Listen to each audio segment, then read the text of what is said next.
So Dr. Sohom, welcome to Crime World. We're going to talk a little bit about Charles Manson, the Manson murders, but not specifically in that way. We're going to look at it from your perspective.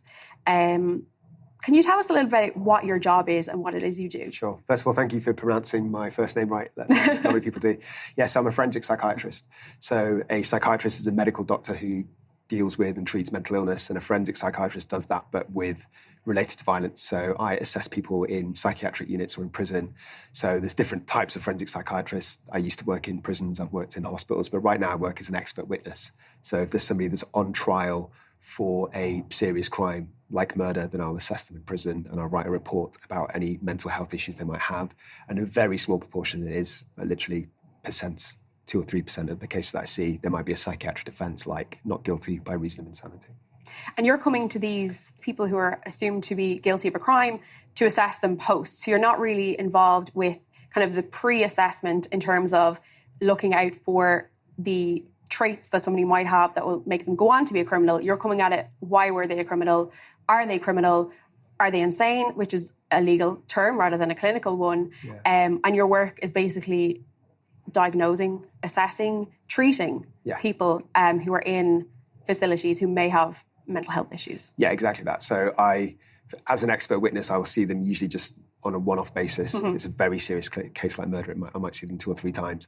But usually once I'm in prison, make a diagnosis of their state, their mental state as a snapshot in that period of time and whether it affects their criminal culpabilities.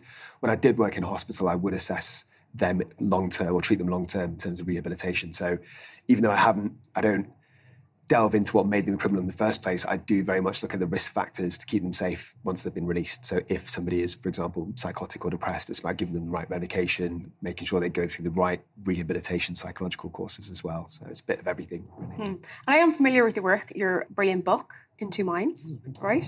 Because I read it, actually, before Crime 2022, I'd read it and then bumped into you outside during the fiasco that was the hotel fire. Yeah. And we had a quick chat about that on the podcast before, but I'm really interested in speaking to you about the Charles Manson, the cult, the kind of the psychology of cults and kind of that sort of mind control and, brainwashing, so to speak. Yeah. Because I very recently recorded a podcast episode for our book club with Jenny Claffey from Red Room. And we went back and forth on what was the actual motive? Why did he do it? There's this idea of Charles Manson. He did it because of this idea of helter-skelter, that, there was going to be a race war. And he had this, this idea was pushed by the prosecution, who wrote one of the most famous best-selling books of all time on the case. And that was the kind of narrative that was believed for a long time. Tom O'Neill comes along. He's asked to write an article for a magazine on the anniversary of the murders. And it turns into a 20-year-long obsession of research, confronting the prosecution and kind of going through all of the conflicting witness statements and things like that. So we wanted to really ask somebody, we're at the end of our interview. We're there for 10 minutes, kind of bouncing back and forth. This opportunity comes up to speak to somebody at CrimeCon, and I'm like, I know who I want to speak to and what I want to ask them. All these questions that myself and Jenny had. So we're going to get into that a little bit. Sure. So let's start with Charles Manson. Before we get to this, if anyone hasn't listened to that episode, I would say go back and listen to that and get the idea of Charles Manson and what happened and kind of what we're talking about for the context of this, because I'm not really going to go back into that. This is sort of a second part of it. So Charles Manson, would you yourself diagnose him with anything specific? Do you agree with his diagnosis? Yeah. So my understanding is he's been diagnosed with antisocial personality disorder with narcissistic traits. I think there's talk about him being a clinical psychopath. I don't know whether that was actually ever confirmed officially by a forensic psychiatrist. But from what I know about him, and I've got to be honest, I'm not massively clued up on the case, I do think that he has at least some of the traits of being a psychopath. So as you probably know, it's just having antisocial personality disorder is being naturally criminogenic, being impulsive, being aggressive, often using violence, lacking empathy, not caring about social norms and rules and the law. So all of those things is antisocial personality disorder, and psychopathy is all of those and more. It's also about being very, very manipulative. So basically a typical psychopath doesn't really connect with humans or care about humans. They might potentially get married, they might have kids, and they might have fondness towards them, but they don't actually feel love. because they see everybody as an opportunity to manipulate somehow or in some way. And the very fact that Manson was able to convince a group of people to do something so sort of horrific, to me suggests that he must have been very, very manipulative, probably quite charming as well. So he definitely has a lot of the characteristics, yeah. And as well, I suppose, people with narcissistic personality disorder, or even psychopaths, generally, they don't always go on to become murderers. They're CEOs. They are people at the top of the game in banking, this just happens to be one thing that they do. And not everyone who is a psychopath does go on to commit the horrible things that Charles Manson did. He didn't actually kill anybody. He kind of used that kind of brainwashing, I suppose. We'll get a bit more into that in a while. I might just expand on one of your points if that's right. Yeah, of course. So from my experience of having worked with psychopaths, I think their kind of main purpose and the way they look at the world, they view the world, is to take the most advantage of anything, whether that's people or the landscape or opportunities, for whatever they want. And it's different things for different people. So some people want fame, and so you'll get a lot of psychopaths in the media. I'm not saying these people are definitely clinical psychopaths, but they have that, at least they have the reputation of not caring about other people, throwing other people under the bus, doing anything to uphold their own reputation. So you find in the media people who are psychopaths who want to be rich, as you just said yourself. They become really good CEOs because they stab people in the back. They will go for a promotion. They have absolutely no moral boundaries in doing whatever they might need to do to get that promotion above other people. People who are psychopaths who are violent tend to be violent because it serves them a purpose. So if you're a psychopath and you're born into, I don't know, like a gang-infested area, and the way that you can succeed in that area is by going to the top of the hierarchy, by being more violent than everybody else, then you use violence. So I suppose the point I'm trying to make is it depends what they want. So that's why some psychopaths commit violence and some psychopaths don't. It's because some need to get to their goal, whereas some don't. And is there a scale, I suppose, of, being a psychopath? Like, is there a bit of a psychopath hasn't really done much to get where they want to go, isn't really bothered about kind of doing that, and then the extreme end, which is people who are doing that at a high scale of manipulation and trampling on other people to get where they want to go? Is there a spectrum? Yeah, I'd say it's more analog than digital, if that makes sense. Okay. So you either are a psychopath or not. Technically, in the eyes of forensic psychiatrists, I'm not saying that there isn't a spectrum, there is. Yeah. But there's like the PCLR, so I don't know if you've heard about that. It's the psychopathy checklist. And if you get over a certain score, when you have all of these features, then technically you're a psychopath. If you get underneath that, then technically you're not a psychopath. It doesn't take a genius to figure that you might have people that are quite near the border, and it doesn't make sense to say that one's definitely not a psychopath if they have all of the features apart from one, and somebody else you're comparing him or her to is a psychopath because they have that one extra point. That doesn't make sense. Yeah. So you can have the features of psychopathy but not be a full-blown clinical psychopath. And I'd go further than that. I'd say, again, from people that I've worked with, you might not necessarily have a lot of the features. And I personally think that some of the features in the checklist are not particularly accurate or not reflective of psychopath. For example, being very promiscuous or having extramarital affairs. I've worked with psychopaths that are psychopaths but don't have that. So that's the point I'm trying to make, because I think the scale is not necessarily that accurate itself. But the features that those low-level psychopaths or even under the cut-off point for psychopathy might have a huge lack of empathy, even more than somebody else. So to me, it makes sense to think of it as a spectrum, but when you diagnose it clinically, it's more of a cut-off point. Hey, that's interesting. So tell us as well a little bit about, I suppose, when it comes to diagnosing someone and you're using this checklist, would you say, accurate? Do you think that there's been enough research into it? Is it something that's always been expanded upon, or is it an old model that's kind of been used and has kind of stayed stagnant and throughout the years everyone has used this? Yeah, definitely the latter. I think it is flawed. A lot of the points overlap. So from memory, one of them is like criminal behaviour when you're a child. Another one is behavioural issues when you're a child. And obviously there's a massive overlap of that. One of them, I mentioned this before, but sexual promiscuity is one, extramarital affairs is another one. They mean the same thing to me. So I think it is flawed because it's not that accurate at separating groups. The other thing I'd say is that it's just a checklist that's used by a psychiatrist on a piece of paper. It doesn't actually really, well, actually, I'll take that back. So depending on what kind of score, that gives you a rough idea of that person's chance of reoffending. So it doesn't really matter the exact score they get. You can see if they've got a lot of the issues on the checklist or not. Okay. Looking at Charles Manson, cult leader, like we said, he didn't actually commit any of these crimes himself, either of the two murders. He supposedly brainwashed, again, we'll come back to that. I think it's an interesting point to talk about brainwashing. Yeah. People to do these things for him. How does somebody like Manson, what sort of tactics would he have had to use over these people to get what he wanted? Yeah.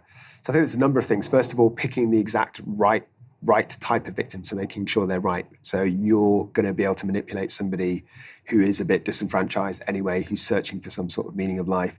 So I'm not just talking about Manson and his actions, I'm talking about cults in general. Mm-hmm. That's what cult leaders do. They pick on people who might have been, I don't know, trying to look for a meaning in life. Maybe they're disillusioned about their religion, for example. Maybe they're living on the fringes of society and they're quite isolated. So that's the first thing. Then you love bomb them, so you make them feel like they're special and welcome and part of some special unit or family, which I believe Manson did to a degree. And then once you've got them on side, then you start sort of picking away at their ego, really. So you gaslight them, or you chip away at them and manipulate them. So you give them compliments, give them insults at the same time, so they don't really know where they stand in terms of their egos, and they're always trying to seek your approval. You put yourself into a godlike position. Again, most cult leaders do this, and I think Manson did it to a degree. I think something that stands out to me about Manson's case, I think he actually fed them psychedelics quite regularly. And I think that's a big factor as well, because if you're already losing your sense on reality or morality, and then you throw in like loads of LSD, then you start to question what's real and what's not. I think it's easier to convince somebody that you're like a god if they're high off acid most of the time. So all of those things really. And then I think it snowballs. So the more people that you get into this cult, this group that admires you, the easier it is to attract other people. And then finally, I mentioned that he picks people that are already isolated. You further that isolation. So you separate them from their family.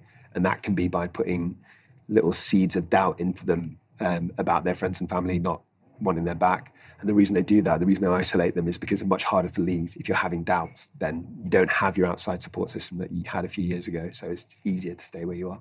And this pattern that you just explained of how Charles Manson would have done something like that, that's not necessarily, I would think, unique to cult leaders. That sounds like something that a domestic abuser would do. It sounds like something that a pimp would do, somebody who's grooming somebody into a gang. We did the Jack the Ripper tour last night, and one thing that our tour guide spoke about was the fact that obviously sex work back in those days, what would happen was the pimps would love bomb, lure them in, and then kind of separate them, keep them away, and manipulate them into working for him. So it's not a unique thing for cult leaders. What other kind of areas would you see this sort of thing in? Like I said, domestic violence, pimps, gangs, stuff like that. Would you see that, I suppose, in terms of as well, the fact that psychopaths can, they're not just killers and criminals, they can also be CEOs, bankers, workers like that. Does that kind of pattern, do you ever see that in other places in the world that you might not expect? Yeah. So there's a couple of things there. I think grooming is, I think you used the word yourself, I think grooming is the exact description of what we're talking about when you're separating somebody, when you're isolating them, when you're trying to brainwash them, for want of a better word, or at least change their ideology to fit your plans and your schemes. So we see grooming in lots of things, and you asked me the question, but you already answered it yourself. You mentioned all the good ones, you took them. So, sexual assault, gangs, drugs. So I assessed numerous people who've either got a learning disability or they're just vulnerable in some way with a mental illness, for example, or just loners who get groomed by these gangs, usually drug dealing gangs for county lines, and they believe that they're mates with these older, cooler kids that are hanging out with them, giving them free drugs, and they're getting attention from girls. Actually, they're just indoctrinating them and grooming them so that they carry out the risky work for them selling the drugs, and they're the ones that go to prison if they get caught. So you definitely see it in gangs, you see it in domestic violence. So anything that's got an element of grooming, And then back to your other bit. So in terms of psychopathy, we mentioned before, you see it in the media, you see it in CEOs, obviously you see it in criminals. Oddly enough, you also see it, probably not quite as commonly, but you definitely see an increased prevalence in jobs where having a lack of fear helps. So first responders, ambulance workers, paramedics, stuff like that. I'm not saying they're all psychopaths, but they've got a high level of psychopathy because another feature is being able to have equanimity, like keeping calm under pressure. So if you can do that because of your clinical makeup, it makes you better at those jobs. So that actually makes an interesting point because, in terms of not being able, kind of turning off, doing the job, not getting emotionally invested, lacking empathy to an extent. There are people who naturally lack the empathy, which is a feature of psychopathy. It doesn't mean they're all technically psychopaths, but it's one of the strong features of psychopathy. And they gravitate towards those kind of jobs because they're successful. They find it easier. It's less of an emotional burden compared to their colleagues, and they just do well in those jobs.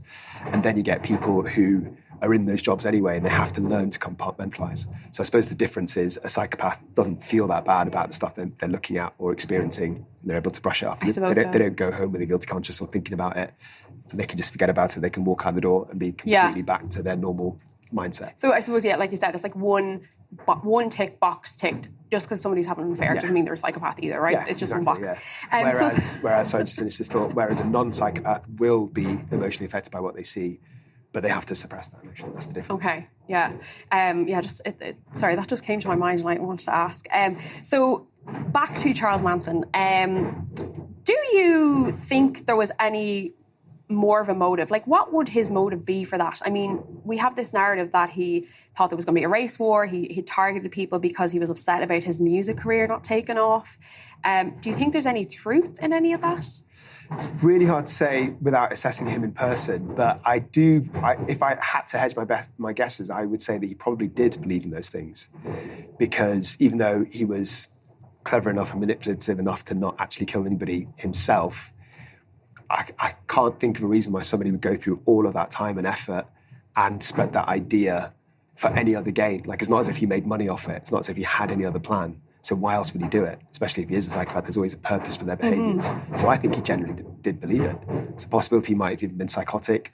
He might have just naturally been paranoid. So I believe one of the diagnoses he got was like a paranoid personality disorder as well, which is separate, but there's a big overlap. So I think he genuinely believed those things probably, but he was just cunning enough to get somebody else to act on it rather than him. And when you mix that storm with the amount of, acid he was doing in the 60s, do you think his kind of, like, that sort of thing, did that just fly in, and maybe this isn't something you can answer, I suppose it's more from a cultural perspective, I'm looking at this, do you think that sort of thing flew then because it was the hippie era and it was kind of, people were taking drugs, it was, and then obviously there was this idea that the government might have wanted to say, well, they're all crazy, don't be a hippie like them, they're all mad. Do you think what he'd done, like with that sort of story and this kind of thing, would you see this happen nowadays, or do you think it was more of the time?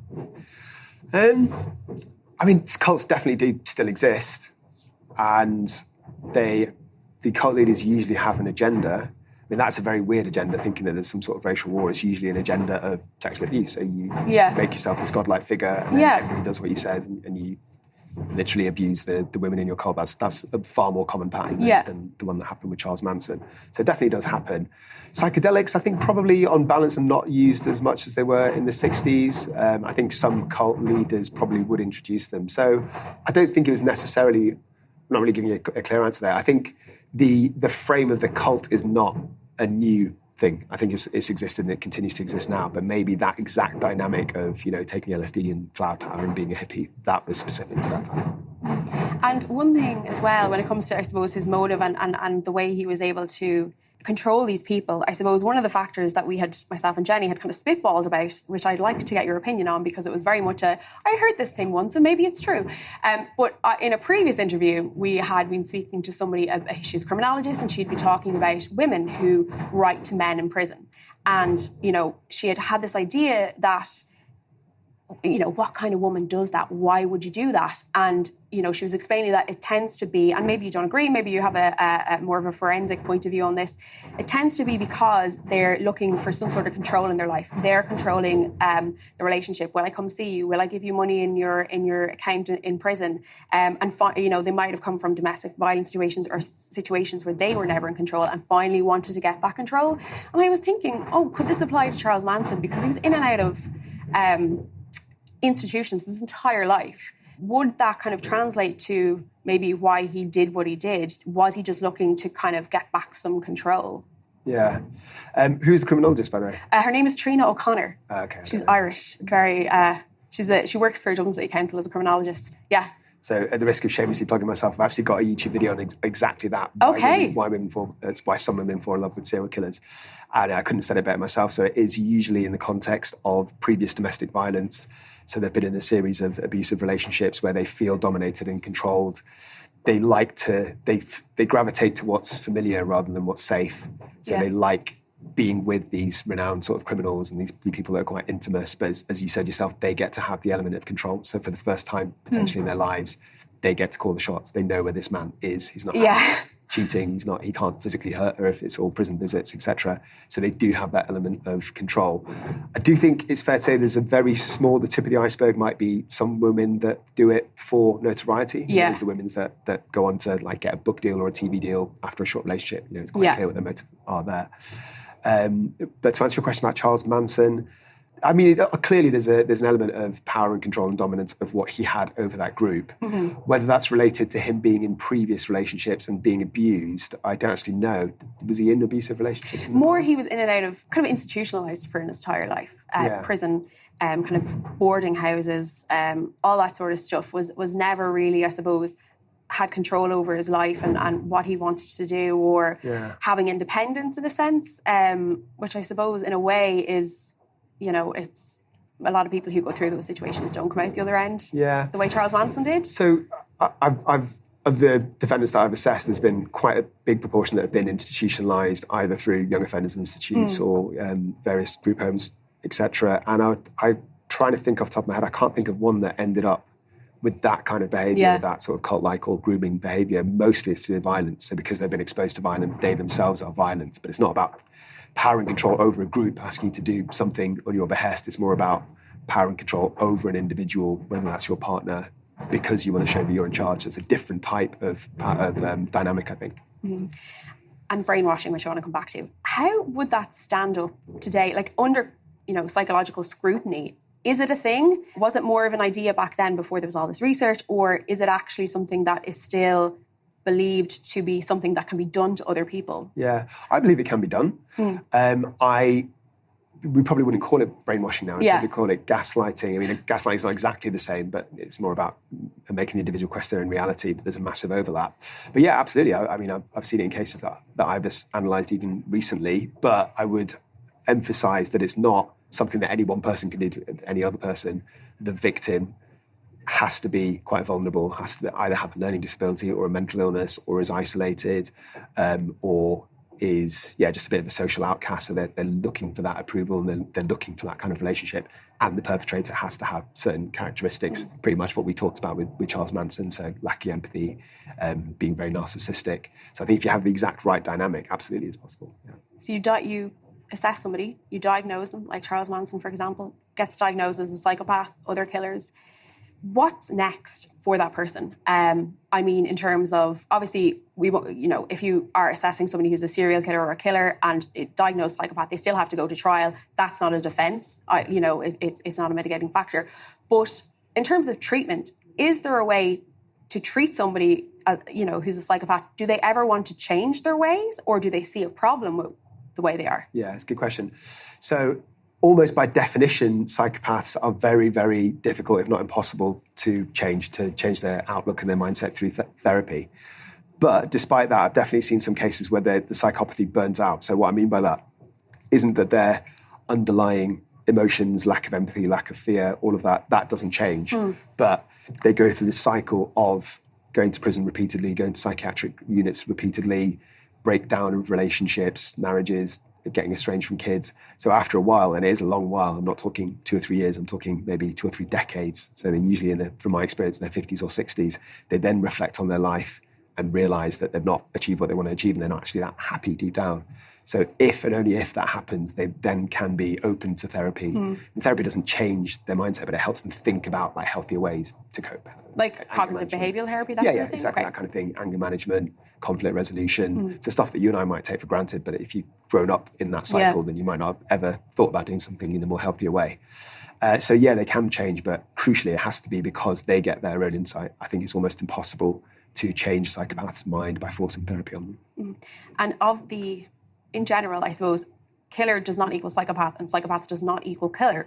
But of the killers, or the people, I assume it's not just killers that you assess in your work. Might be people who've other violent crime. I don't want to say what it is you do, but I'm assuming other violent crime, things like that. You're not assessing somebody if they're a psychopath for shoplifting. I assume some more serious stuff.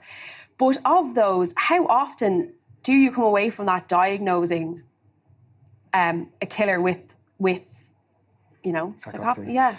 So you're absolutely right. The vast majority of cases I see aren't related to murder. That's what everyone always asks me about. That's what the Frank crime con, because that's what people are interested in, right? But it's probably, I don't know, less than 5% of the cases that I see. It's usually other forms of violence, so everything from ABH to GBH, knife crime, that kind of thing, just simply because it happens more often. So that's why I'm asked to assess that more often. But in terms of people that have committed murder, only a very small percent. So I wouldn't automatically diagnose or do the assessment to diagnose somebody with psychopathy, because that checklist that we talked about, you don't just sit there and ask them 20 questions. It's not as simple as that. Job done, out you go, It takes weeks, if not months. And I'll be honest, the psychologist, as opposed to the psychologist takes the burden. They do most of the work. And we'd usually only ask for that assessment if we can see by their behaviour. I'm talking about when they're on the ward, not just when I do a one-off assessment as an expert witness, because there's just not enough time. But when I'm rehabilitating them in the long term on the ward, if we notice that their behaviour is very manipulative on the ward, then we wonder whether they've got psychopathy. So then the psychologist, usually with a team of people, will go through all of their history, interview the patient themselves and interview family members. So it's a long, lengthy process, and there's no point doing it unless you think there's a chance they're going to be near they're either definitely a psychopath or at least near the threshold. So I'd say maybe less than 10% of patients that we have would actually do the assessment in the first place. And when you go in and you speak to them, what is kind of the purpose of that? I know it's obviously to assess them forensically, but I mean, is the purpose to figure out if you have a diagnosis, why you did what you did, or is it coming to it from a how can we support you after whatever it might have been that you've done, and you might be feeling regret, remorse, whatever like that. And I suppose I don't know what criminals really feel like in the moment after they might have done something horrific, but I could assume some of them might have remorse and extreme anxiety and stress because they don't manslaughter, accidents, stuff like that. What is the kind of the idea of you going in there to assess people? Yeah. So as a forensic psychiatrist, it depends what role. So if I'm working as an expert witness, which is all the work I do now, then it is the first of the two. So I'm there for the court. I even tell the defendant, that's literally the first thing I say, just so I'm writing the court report, so everything you tell me is going to be in this report. So I'm very sort of open right from the beginning. So I'm not there to help them or to assess. Well, actually, I'm there to assess them, but I'm not there to decide their treatment in the long term. I'm there to tell the court, do they have a mental illness, yes or no? If they've got a mental illness, what are the symptoms? Did they have symptoms at the time of their offence, yes or no? And if they did it affect their criminal responsibility? And if so, is there a psychiatric defence? I think I mentioned before, not guilty by reason of insanity is probably the most well-known one. In common sort of parlance, diminished responsibility would be another one, which is for murder and manslaughter. But it's a very small proportion that actually meet that threshold, very, very small. And then I write a report for the court, so it's just for the court to decide what to do with them. Their biggest decision off my evidence is should they go to psychiatric unit, and again, very small proportion, or should they go to prison, vast majority. And if they go to prison, do they need mental health care? It's usually relatively basic, like antidepressants or antipsychotics, that's it. No rehab, or very minimal rehab. But in another role, which I've had previously, I don't do right now, but other forensic psychiatrists do, working in the hospital. So for that small proportion that get diverted to hospital, then it's about the latter. So it's about their rehabilitation, making them safe, helping them with their symptomatology, and eventually releasing them one day. That's the whole point of them being there. So sort of getting them to a point of rehabilitation and kind of managing to move on with their lives. Yeah, and something that you and your viewers might find interesting is if you have a prison sentence is finite, your date of release or your date for the parole board hearing, whereas if you go to a psychiatric unit, it's literally up to the consultant in charge of your care when you get released, and it can and often does go beyond the equivalent prison sentence depending on how complicated your mental health issues are. And is it a case that every offender who's maybe going through a trial or going to a higher court for something, are they all assessed by somebody like yourself, or is there only certain cases where they feel it's necessary? No, not at all. So it's a small proportion. So the defence, their solicitors is allowed to ask for the psychiatric report. It's a slow process. So they have to adjourn the case for several weeks, sometimes even months if you can't find the right psychiatrist. That's the first thing. It's expensive because the courts have to pay for it and we charge a lot. So they should only do it if they think that there's actually a mental illness there, and you can actually piss off a judge if you get one for no reason. It does happen occasionally. Like I am asked to see somebody, there's literally nothing wrong with them. I'm thinking, what is the point of me being here? And then they'll probably get chastised by the judge for wasting the court's time and the court's money. So solicitors, barristers are, clued up enough to only really ask for it if there's a reason for that. And the reason might be they've got a psychiatric history, maybe they've been in and out of psychiatric unit before, maybe they're on antidepressants, or if their behavior was really, really bizarre, like completely inexplicable. So if it's like a drug dealer stabbing another drug dealer, that's probably not mental illness or balance. But if it is somebody who's not ever committed a crime, that does something just completely out there and strange, and they've been acting bizarre, that's a good reason to get a psychiatric report. The exception to all of that is murder cases. So sometimes I get to see murder cases and there's not really any mental illness. In fact, I saw one just last week. But because there's such a high profile kind of thing that's happened, they still want a psychiatric report just to be double sure. Yeah, to tick all the boxes, I suppose. Well, Dr. Lass, thank you so much. It's a pleasure. Thank you for having me on. I'm Nicola Tallant and you're watching Crime World, a podcast about criminals, drugs and the underworld in Ireland and across the globe.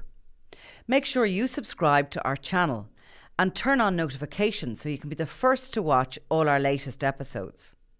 You can also listen wherever you get your podcasts.